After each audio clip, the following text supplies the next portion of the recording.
एक राजा के राज दरबार में एक आदमी आया और बोला कि मैं पारकी हूँ, मुझे नौकरी पर रख लीजिए। राजा ने बोला नौकरी पे तो रख लूंगा, लेकिन तनख्वाह 1 रुपया तक नहीं दूंगा, सिर्फ 1 पाव गुड़ और घूंघरे मिलेंगे। पारकी बोला ठीक है हुजूर।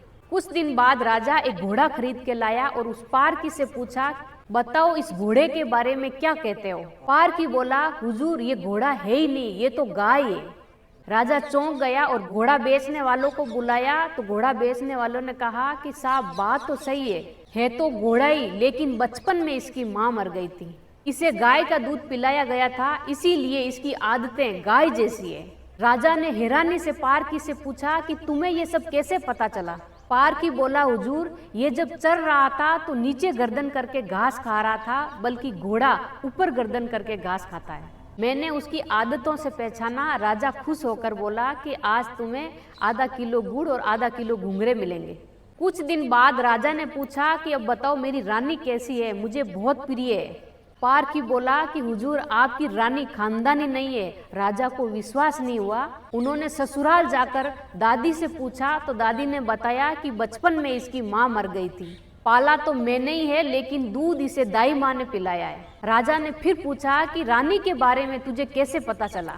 पारकी बोला कि हुजूर इसके स्वभाव से खानदानी रानी में शालीनता होती है, मगर ये नौकरों पर चिल्लाती है, गाली देती है, इसकी आदतों से पहचाना गया कि ये खानदानी नहीं है। अब राजा बोले कि चलो अब मेरे बारे में बताओ। पारकी बोला कि जान की माफी दे दो तो बताऊं। राजा बोला माफी है, सच सच बताओ। पारकी बोला कि आप राजवंश के नहीं है, आप मुझे भरभूंजे लगते हैं। गुड़ और भंगूरे सेकने वाला राजा घबरा गया, जाकर अपनी माँ से पूछा कि माँ सच बताओ नहीं मैं मर जाऊंगा।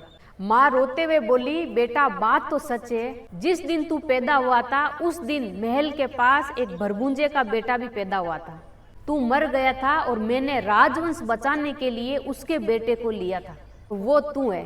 राजा ये सुनकर दुखी भी हुए और खुश भी। इंसान की पहचान उसके चेहरे, कपड़े या उसके खानदान से नहीं होती, उसके चरित्र से होती है। किसी को भी शक्ल, सूरत, घर या पद देकर मत परखो, उसकी आदतें, उसका व्यवहार ही उसका असली परिचय है। अगर आपको ये कहानी अच्छी लगी हो तो लाइक, कमेंट, शेयर जरूर करें।